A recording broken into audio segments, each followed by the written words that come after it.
Hello, and welcome back to the Worcester Senior Center Stay Connected programming on Channel 192. My name is Suki Lapin, and I am the program coordinator at the Worcester Senior Center. Today's presentation is called Gardens for Nature. Our gardens work hard to help us, but they can help nature too. Let's find out how with Dr. Martha Gatch, Education Manager and Conservation Coordinator for Mass Audubon Broad Meadow Brook Wildlife Sanctuary and Conservation Center. Welcome, Dr. Gatch. Thank you so much, Suki. I am so delighted to be here with you today to talk about gardens, because gardens are beautiful, they are fun, and they can help us and they can help nature as well. So they can support all kinds of nature all around us. And we're going to spend some time learning about how. So first, I want to introduce you to the organization that I'm a part of and invite you to learn a little bit more about it. Mass Audubon is the oldest conservation organization in the country. We've been protecting nature for 125 years. It's our birth year this year. That's so cool, 125, and we're very healthy. So our mission is to protect the nature of Massachusetts for people and for wildlife.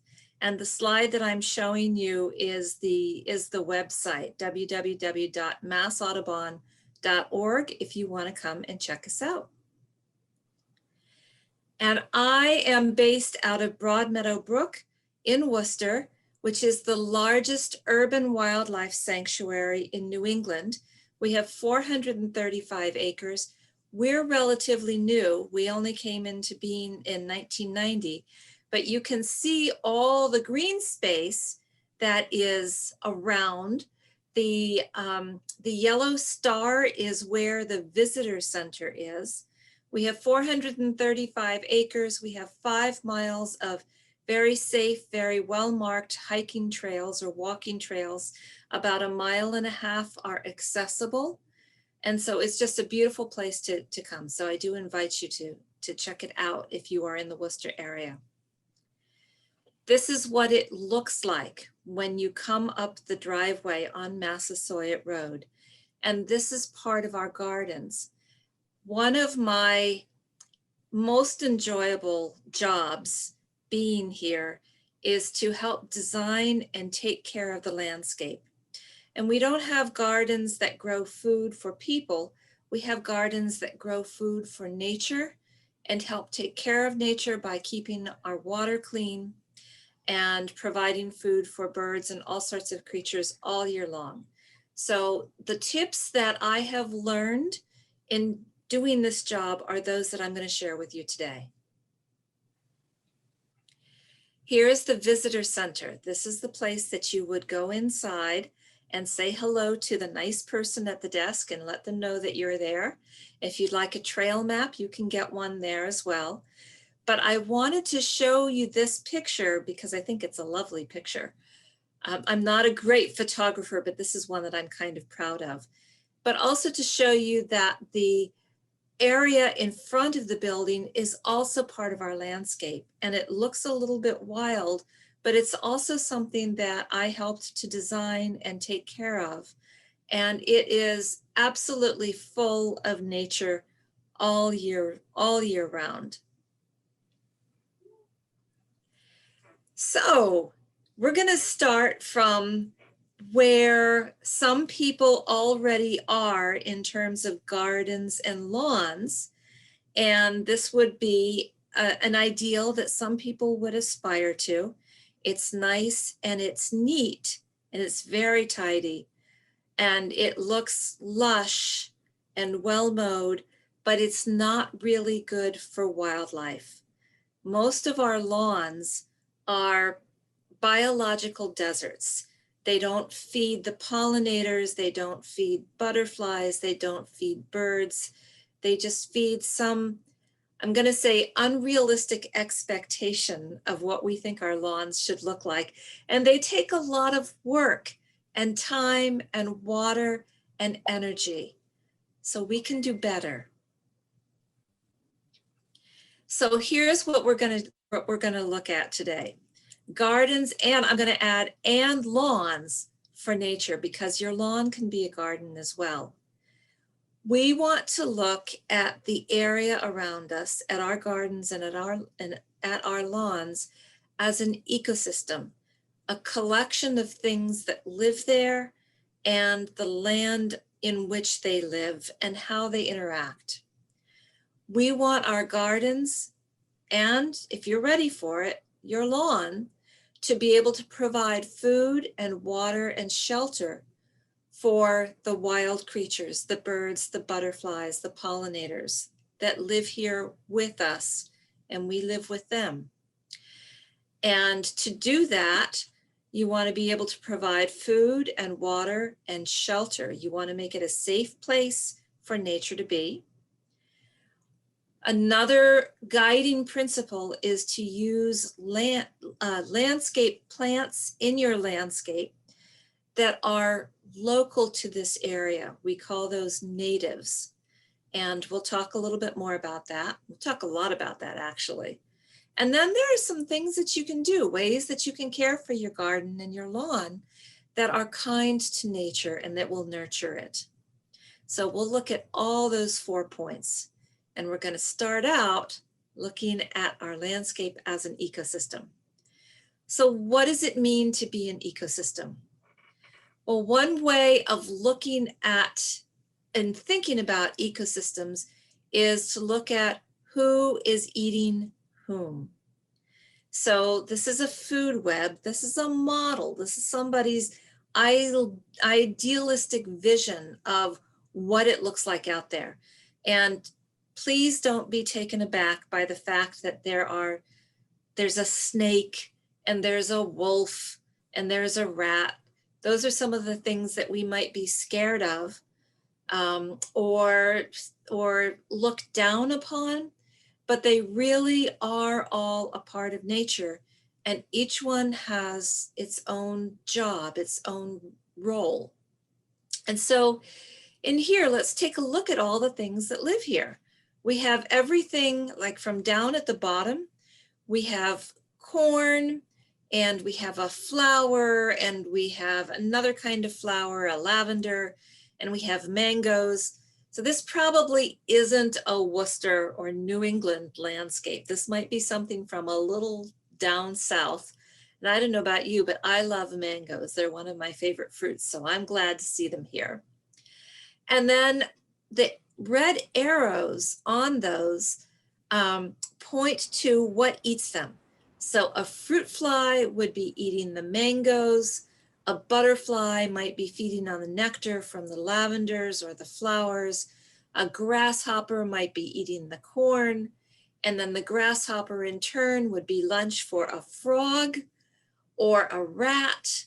And then the rat would be lunch for the python. And no, there are no pythons in Massachusetts or in New England, except those that people have as pets and sometimes get out.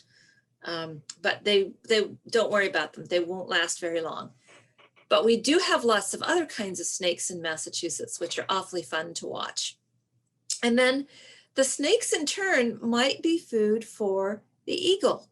And the eagle would also be eating rats. And the eagle also might be eating wolves or coyotes or foxes.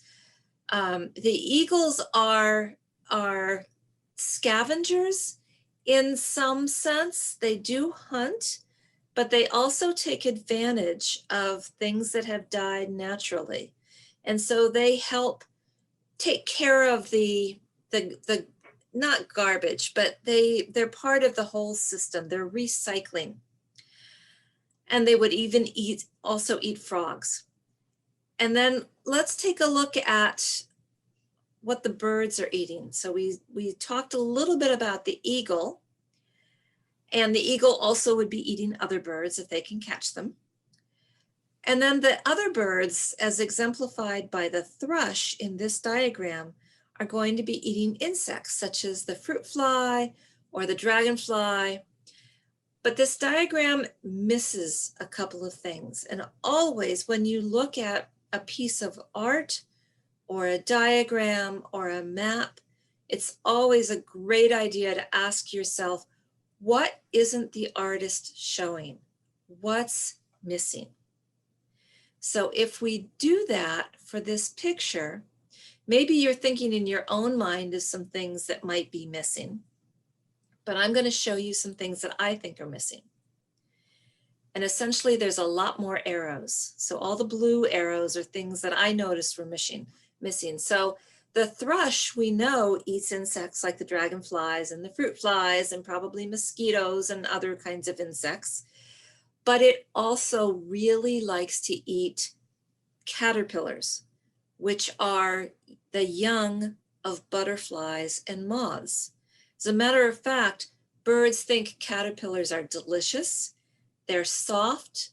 They have a lot of protein. They have a lot of water. So they're just nirvana for the birds. But birds are also eating seeds. So they could be eating the corn or seeds of any of the other plants. And some birds at certain times of the year would also be eating mangoes or fruit. And if not mangoes, then perhaps crab apples or holly berries or juniper berries or grapes, things that grow naturally in our New England landscape. So birds are eating a lot of different things, and they're eating different things at different times of the year. So that means all the food sources, the seeds, the flowers, the fruit, the insects, those are all valuable food sources to different birds at different times of the year. For example, you can put seeds out in your bird feeder any time of year and you'll always get birds coming to it. So birds like seeds year round. But in the wintertime, some birds will switch to fruits. The robins that stay here in New England eat worms in the summer, but it's hard to get worms in the winter because the ground is frozen. So they switch to things like crab apples or holly berries or any other kinds of berries or fruit that you might have in your garden or in your landscape. Insects are especially valuable, the caterpillars, and I'll say it again later because this is so important. They are especially valuable for baby birds. So when birds are raising a family, they really go for caterpillars. And then the birds that stay here year round, like our chickadees and titmice, you will see them hunting among the branches for teeny, teeny, tiny little insects that are tucked away in the crevices and looking for those in the winter because they're a good energy source. So because the bird's diet shift throughout the year, that means that all these different kinds of foods are really valuable. When you think of your garden or your landscape, whether it's your lawn, whether it's your community park, when you think of it as an ecosystem, it opens up so many possibilities for observation and for learning and for seeing what's going on, because nature happens at so many different levels. Here's a picture of a little jumping spider that's caught a little green fly. There's a lot going on, especially spring and summer, but also in winter, that can just be fun to watch if you just sit yourself down, let yourself be quiet for 5 minutes, 10 minutes, and just observe. It's meditation. And sometimes you might even be really surprised. This is a barred owl that has found a snake. And the person who took this picture was lucky enough to be able to see it. That's fun. What a reward for a time well spent outside. So that's our landscape as ecosystem. And the next big point is to think about how your gardens and how your lawns can be a habitat, how they can provide food and water and shelter. So let's look at gardens as habitat. Here's a yellow warbler singing his heart out. And yes, this is a boy. And I can tell because he has some red streaking on his yellow breast. And it's about this time of year. That is a dogwood tree that's just getting ready to bloom. And this yellow warbler has found its way into somebody's yard who has this beautiful dogwood tree, and it's going to stay there for a while because that tree and that yard has everything it needs. It has food, water, and shelter. So what does that look like? Well, you can use your garden or your yard to provide all kinds of different food. For example, this female hummingbird that's taking a drink out of a bee balm. And hummingbirds are said to like the color red, but that doesn't mean that you need to put red food in your feeder. You can have a feeder that's colored red, and then you can put just sugar water in there, and that's food for the hummingbird, and it'll come. Or you can plant flowers. And hummingbirds usually like flowers that have a long tube and are red, but they'll come to lots of other flowers. I watched them on some blue flowers on my pulmonaria the other day, but they will come. So think about providing real plants in addition to or instead of nectar feeders for hummingbirds, because the flowers will actually make a little bit more nutritious food than the sugar water, because there will be little bits of proteins and other things, proteins and minerals in there that plain sugar water doesn't have. So the flowers are actually more nutritious. In late summer, birds will also come to any flowers that you have blooming, and it's fun and good to have flowers. Some flowers that are blooming in spring, some flowers that will bloom in summer, some flowers that will bloom in August, and some that will bloom as late as October, for example, asters. But after the flowers bloom, you don't have to deadhead them. You can leave the seeds up because the birds will come and pick up the seeds.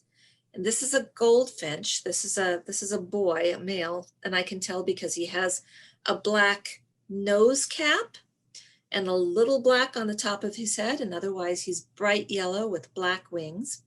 And he's actually picking off the seeds in this coneflower.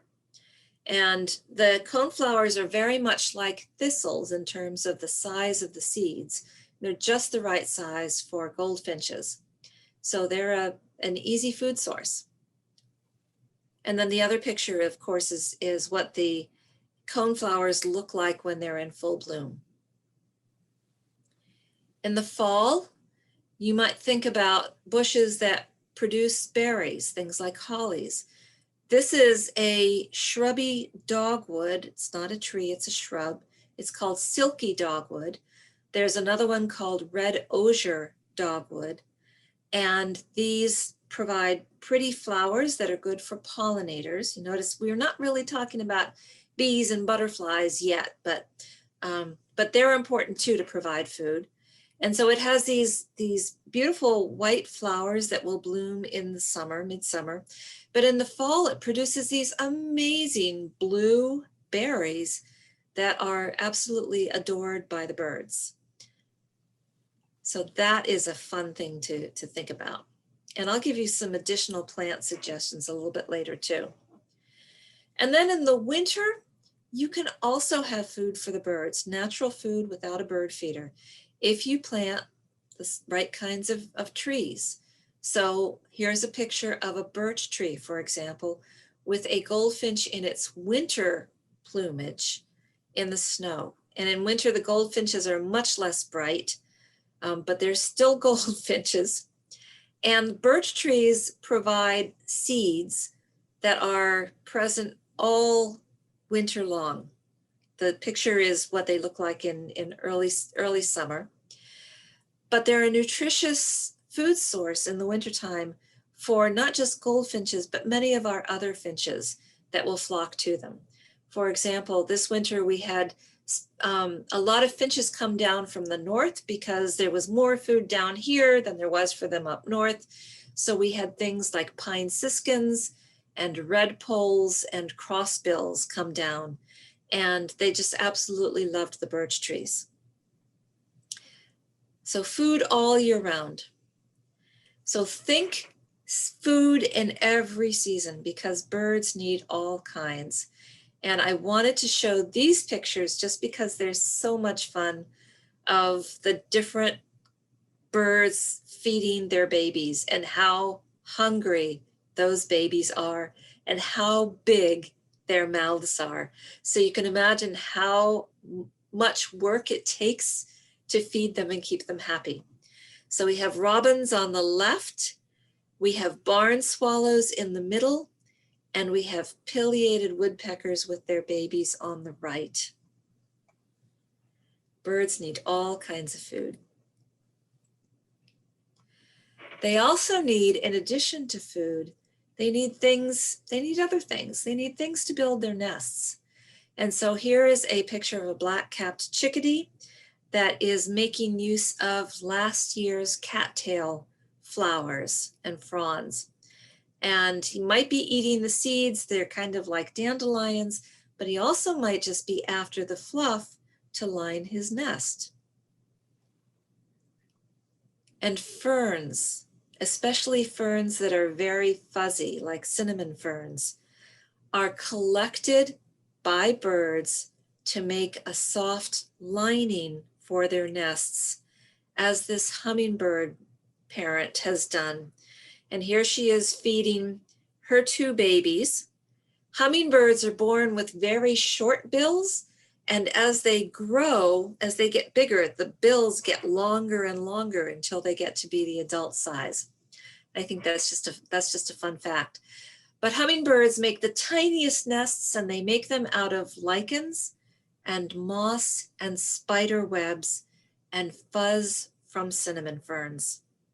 That is a true fairy nest. And here's a picture of the cinnamon ferns that we have growing in the garden at Broad Meadow Brook. Water is also very important to birds, as it is to all organisms. You don't need to provide a water bath for the birds to come and drink, although occasionally you'll see them doing that. Birds will get most of their water from the food that they eat. Think about those nice juicy caterpillars.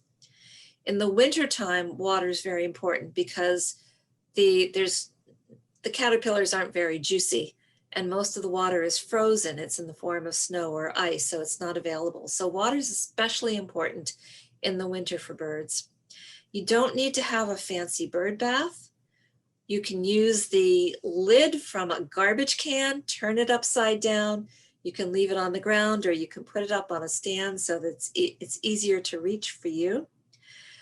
If you want to go really fancy, birds love fountains. They love a little bit of water movement.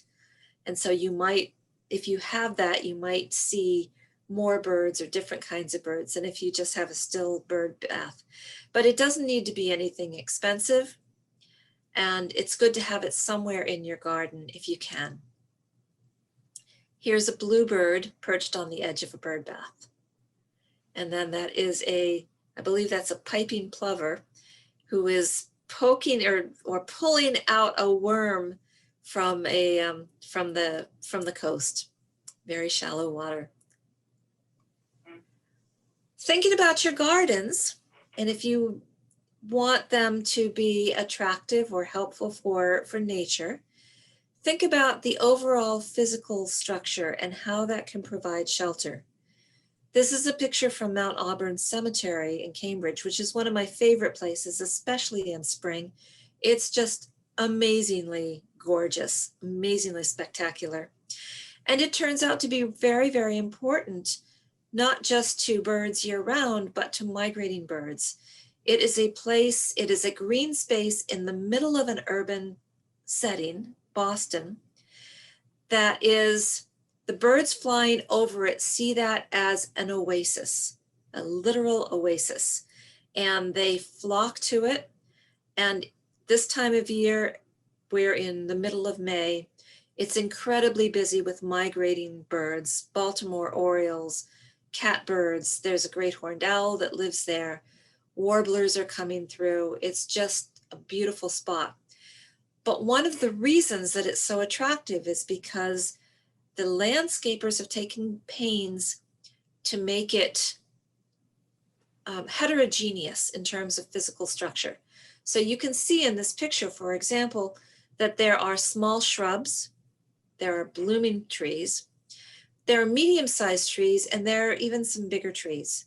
And there are shrubs near the water. There is water. There's also evergreen shrubs and trees scattered around. And those provide places for birds to hang out, to hide, to avoid other birds that want to eat them, or if they're tired, just to rest. Because birds that are migrating are flying hundreds of miles every single night, and they need a place just to rest up and to find food during the day. So think about when you're planning your garden or working with your garden, think about providing some evergreen trees, some different heights, low, medium, and high, and of clustering some things together so it provides birds with a nice variety of places to go. Here's an example of what that looks like here at Broadmeadow Brook. We have a pavilion that on the other side from where we're looking has solar panels on it, but we wanted to make a bird garden around it when it was first built. And so we put in different sizes of shrubs, different heights. There's some small trees scattered around, and we see the birds moving through here quite a lot. So think about shelter. And as you're thinking about shelter, make it safe for birds. We put so many chemicals on our lawns and on our gardens. That's chemicals to kill the bad bugs. That's chemicals to be fertilizer to make it grow. All of those chemicals taken together are not the greatest thing we can do for our environment. And there is no such thing as a chemical that kills only mosquitoes or only ticks. There just isn't, even if it's organic. All mushrooms, here's an example, all mushrooms of why organic is not necessarily safe. Okay, I'm going to say this again. All mushrooms are organic. They're natural, right? But some will kill you. You can be organic and still be dangerous. So I will give you some tips later on for things to do to control the bad bugs, the insect pests, without using these chemicals. So let's move on to talking about what kinds of plants are good for your gardens or good for your lawns. And those would be local, or another word for it is native plants. Here's one of the biggest, most important reasons why to choose native or local plants for your spaces. It's because they grow bugs. If you like birds, if you want baby birds to grow up, you have to provide them with a lot of caterpillars. A family of chickadees with 3 or 4 babies needs 6,000 to 9,000 caterpillars to grow up to the point where they can leave the nest. We know that bluebirds, we've watched them because people love watching bluebirds, they will bring as many as 300 caterpillars a day to the nest.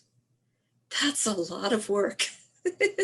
So we want to make it easy for those parents, right, to find their baby food. If you don't have bugs, if you don't have caterpillars, you won't have baby birds. And we know that birds are in trouble. We've lost 30% of our birds since 1970. So we want to do all we can to help the birds. And growing native or local plants will help us do that. The best kind of trees that you can have are oaks, cherries, birches, and willows, because they grow the most caterpillars and the most different kinds of caterpillars. And I know that people like to grouse about oaks because they drop acorns and they're messy, but they're still so important for our birds that maybe it's okay to tolerate an oak tree or two. Figure out a good place to put them and know that you're doing a good thing for the birds. Here is an example of a good tree, bad tree situation. Bradford pears. Right now, as we're recording this in the middle of May, they're blooming. They're beautiful. They're everywhere. That's that tree with the white flowers on the left, right? The tree on the right is a sugar maple. That is a plant that is local to Massachusetts, native to Massachusetts. Bradford pears are heavily favored in new developments and by the landscape industry because they're pristine. They look beautiful. Their leaves are glossy and green all summer long. They're not supposed to bear fruit, but they do. That's happened in the last 10, 20, 30 years. So they're no longer sterile and they are spreading like wildfire. But here's the reason why they're not great for the birds. If you take a look at their leaves, the Bradford pear leaf is on the left. That's that glossy, beautiful green leaf. The sugar maple leaf is on the right, the red leaf. Look at all the holes in the sugar maple leaf. Those holes are where caterpillars and other baby insects have grown up and have been chewing on the leaf. That means bird food. The Bradford pear on the left has no holes. No insects are chewing on it. It doesn't make bugs. It doesn't make caterpillars. It doesn't make bird food. So when you plant Bradford pears, you're essentially taking bird food away from the birds. Please think about that as you're choosing trees the next time. And you don't have to have the entire garden be full of native plants, but if you have about 70 to 75%, so 3 native plants into one that's maybe not native, but you like it anyway, that's fine. That's going to give you enough food to bring up the baby birds. On the left is a picture of a plant that I love because for lots of different reasons. It's fun to touch. It's lamb's ear, and it also is providing shelter for this caterpillar that's going to turn into a swallowtail butterfly, black swallowtail butterfly. On the right is a Baltimore Oriole and an apple tree. Apple trees, they're not really native. Some kinds of apples are, like hawthorns, and other things in the apple family like cherries. But it's okay to have a few things that you really like as long as the majority of what you put in your garden is native or local. So just some examples of things that are native and to show you some of the things that grow on them or that eat them. A native plant is one that grows naturally in your area. It's local to where you live. And because it's local, it's been in that place for at least 10,000 years, if not more. Here in Massachusetts, we were covered with glaciers 15,000 years ago. So none of our plants are older than 15,000 years, but 15,000 years, I don't know about you, but that's a pretty long time in my way of thinking. So they've learned how to be successful with our weather for a long time. They can thrive in our soils. They can thrive with our weather patterns, with our rainstorms, and in our climate. So they're gonna be sturdy. You don't have to coddle them. A native plant, so this is called Pearly Everlasting, the one that I have shown here. And we know that this plant grows 8 different kinds of butterflies, including the beautiful American lady butterfly that's pictured here. And then just to show you what the caterpillar looks like, there's a little picture of this green and black with white spots, kind of spiky looking caterpillar that will grow up to be an American lady. Pretty cool. Our plants that aren't native, we classify them in two flavors. One is exotic, Forsythia. Forsythia was brought here, I believe, in the 1940s or 1930s. We like them because they're different. They're a little bit unique, and maybe they look pretty. But our native, our local insects haven't figured out how to eat them or how to grow on them. So they come to us from other places.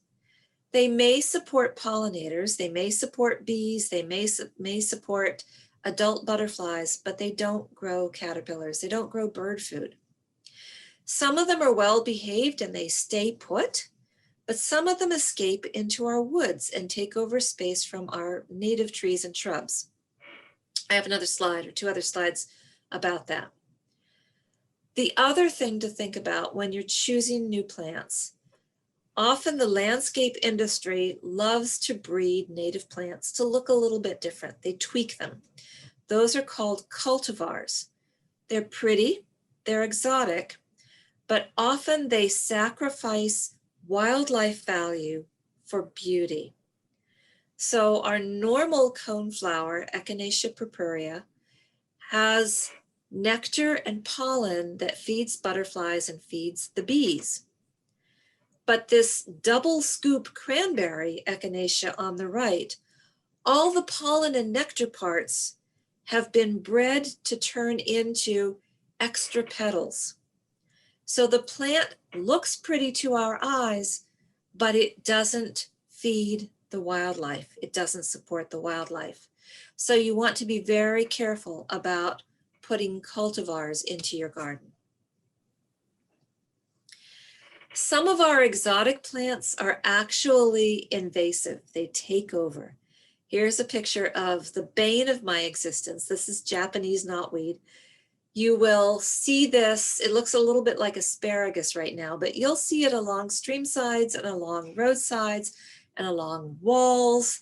And in August, it has this beautiful white flowers that will actually be used by the bees. But the problem is that it takes over. This plant has no predators, no diseases, no pathogens, and it just is so sturdy and so strong that it just crowds everything else out. And so you get a monoculture stand of plants that isn't really helpful because it doesn't grow caterpillars. A couple of other nuisance or invasive plants include Asiatic bittersweet. We don't want that one. That's everywhere. That's a vine that grows up and strangles trees. Burning bush is another one. Beautiful. You'll see it in lots of people's yards. You cannot sell it legally in Massachusetts anymore because it's gotten into the woods. It is considered invasive. And again, it doesn't feed caterpillars. A native plant that you can substitute for burning bush is blueberry. Look how beautifully red it is in the fall, just as pretty as burning bush. And it feeds blueberry and its relatives, such as cranberry, feeds almost 300 different kinds of caterpillars. 300 different kinds, which means a lot of bird food. Plus, it also feeds the bees. And that butterfly is a spring azure, I believe, or a summer azure butterfly that's listed there. Plus it gives you blueberries. Who wouldn't love that? Here's another plant that is much maligned. Some people say that they are allergic to this. I'm willing to believe anybody who says they're allergic to anything. I will not doubt their experience. I am allergic to poison ivy. I don't have a problem with Virginia creeper. It's a native plant. It does grow up trees. It can be a little bit of a thug, a little bit aggressive, but it also can function as a ground cover if you want it to. and it grows almost 30 different kinds of butterflies and moths. And just to show you a picture, the tiniest photo there with the little grubs in it, those grubs are going to grow up to be a Virginia creeper clearwing moth, which is pictured on the right. And they get into the little woody part of the vine. And when you see birds crawling over these vines or crawling among the trees, they're often looking for little tiny grubs, little tiny caterpillars, like those that are pictured here. Pretty cool. Another fun tree that is slow growing and doesn't get too tall is black gum or tupelo. And it has these beautiful glossy green leaves and berries for the birds. It has a distinctive bark that looks a little bit like, I don't know, a little bit like alligator skin to me, I think. And then it turns this beautiful, brilliant red in the fall. So just put in your mind, thinking about trees. And then the last part of thinking about gardens or lawns that help nature is to think about how you take care of your land, of your plants, of your garden. So instead of using chemicals, think about other ways that you can you can take care of insects. So for example, those red beetles on the lower left, those are Asiatic lily beetles. Those will chow down on your Asiatic lilies until there's nothing left. I go around my garden with a bucket of water with a little bit of dish soap in it, just a squirt, and I pick those suckers off, the red beetles, and I put them in the soapy water and they drown. But I don't have to use chemicals on it. There are biocontrols. There's a fly, the yellow fly that's pictured there, or actually that might be a wasp, and it's laying eggs on a scale insect that will take care of that scale. Snails and slugs are attracted to beer. You don't mind putting beer out in your garden. Ladybugs or a good jet of water from the hose will take care of aphids, or you can spray them with soapy water. Diatomaceous earth will take care of ants. Picking off the cabbage white caterpillars or leaving those for the birds to find will take care of cabbage whites that might be eating your broccoli. And I don't know why the fly is out there on swamp milkweed, but it's pretty with the green and the pink flowers on the swamp milkweed.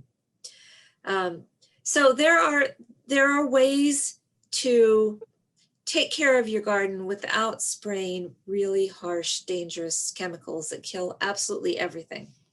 And it gives you a little bit more time in the garden and more opportunities to watch what's going on there.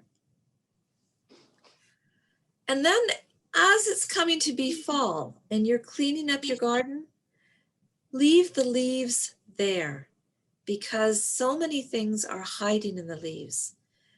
I like to leave the leaves around the edges of my yard. And I like to watch the birds, like here's a Carolina wren pictured, or the towhees, or the sparrows, or the titmice will go through those leaves and they're looking for bugs. Because many of our caterpillars, many of our butterflies and moths will drop into the leaves and they'll hibernate there all winter long.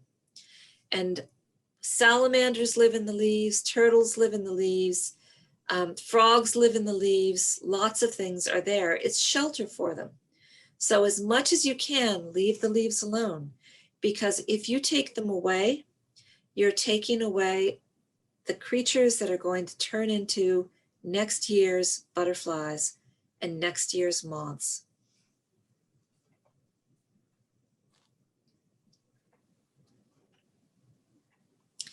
Another thing that you can do in the winter or in the fall is to be a little bit lazy. Leave your stems up, leave your seeds up. This is a picture of a garden at Meadow Brook, one of the years that we had a terrific snowfall. And this is the remains of our butterfly garden. And I came to work the day after and found all these bird prints all around the seeds. They had found a seed source that we have left for them in the winter. And it looks like a whole flock of them must have descended on it and just really went to town. So we felt really, really good about not having cleaned our garden up. So as much as you can tolerate, leave your old stems up, leave the seeds in place, and they will be bird food in the wintertime.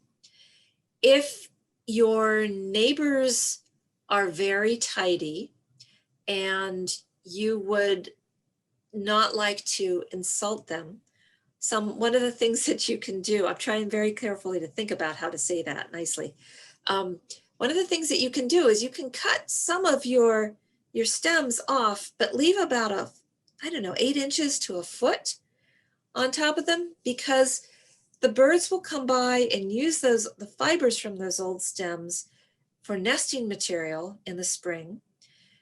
Some of our native bees, the ones that don't sting, like to use hollow stems as places to put their eggs and their babies in as well. So that's another way to support wildlife. As you have your garden, the way we thought about, we started this talk by thinking about the garden as an ecosystem, so as a whole.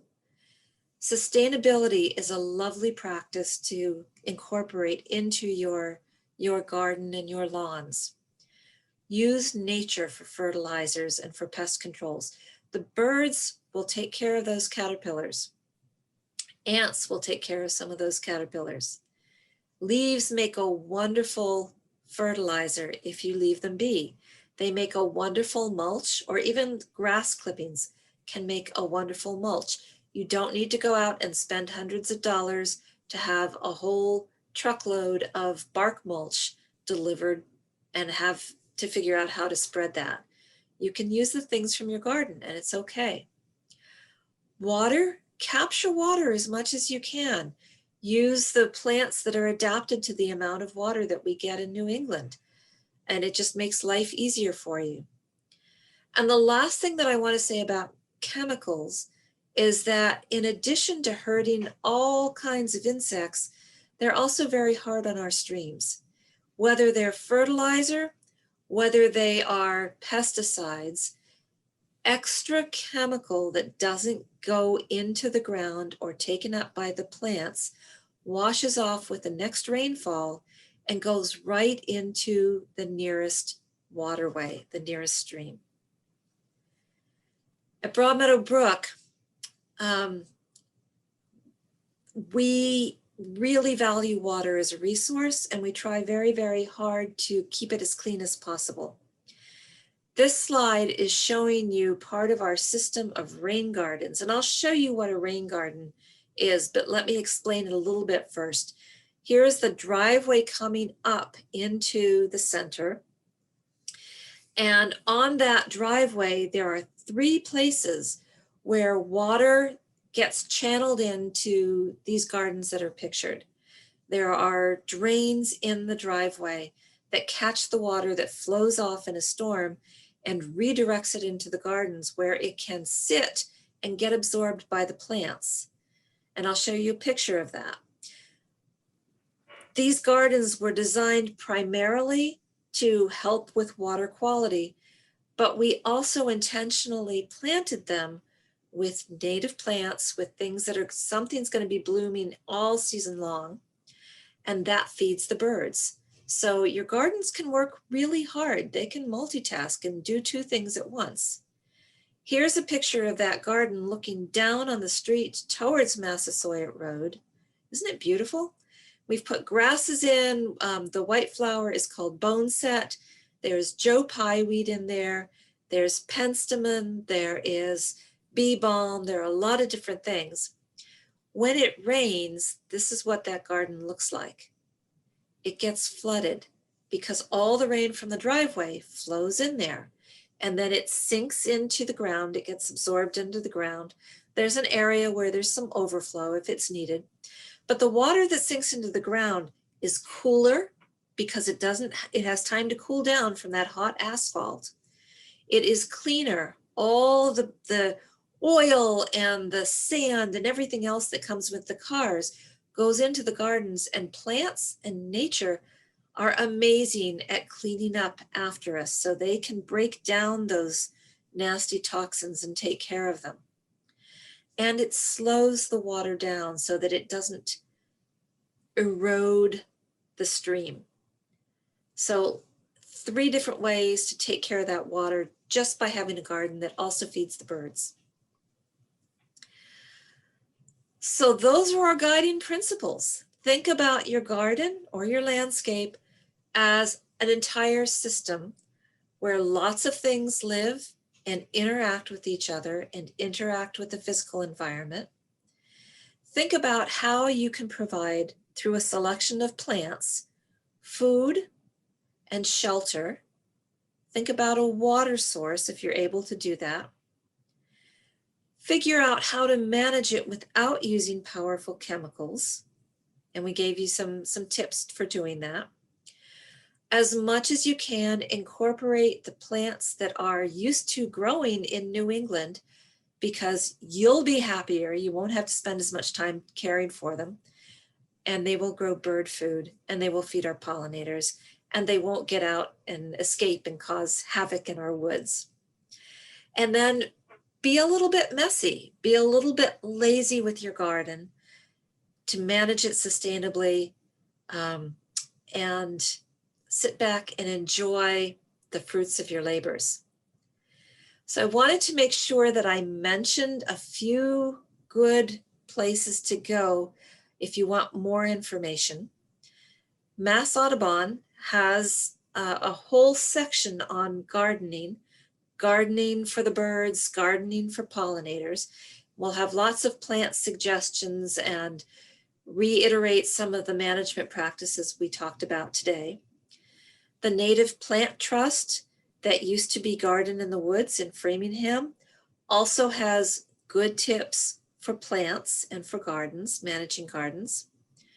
Grow Native Mass is an organization that promotes using native or local plants and has, again, lots and lots of good information and plant suggestions. Something called the Native Plant Finder, which I have a picture of their website in the next slide, is also a good place to go that will tell you what kind of butterflies and caterpillars and moths each plant will grow if you want that information, so you can be a little bit more knowledgeable and wow your friends. And then there is a professor at the University of Delaware whose name is Douglas Tallamy, who is writing books about using our gardens and using our lawns to benefit nature. He has the thesis that all of our yards put together are bigger than all of the national parks we have put together.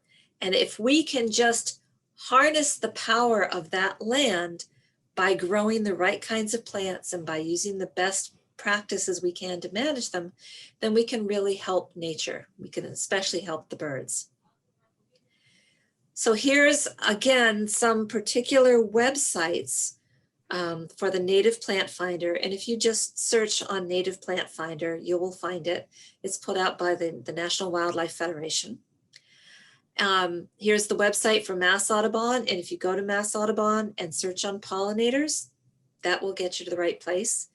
And then the names of Doug Tallamy's books, Nature's Best Hope and Bringing Nature Home. And the picture on there is a picture of the website for the Native Plant Finder. So you put in your zip code and it gives you all sorts of suggestions for native plants, and then you can just explore. So I believe that is my last slide, and I will just sit on that and say thank you very much for your attention. I really appreciate it. I hope that you learned something, and we have a little bit of time for questions if anybody would like to ask them. I'm just going to end it right here and say wonderful information to help nature as we plan and work in our gardens. I am so happy to report that the new Worcester Senior Center parking lot includes a rain garden. Thank you, Dr. Gatch. Stay safe, stay hydrated, and stay connected by watching Channel 192. Thank you.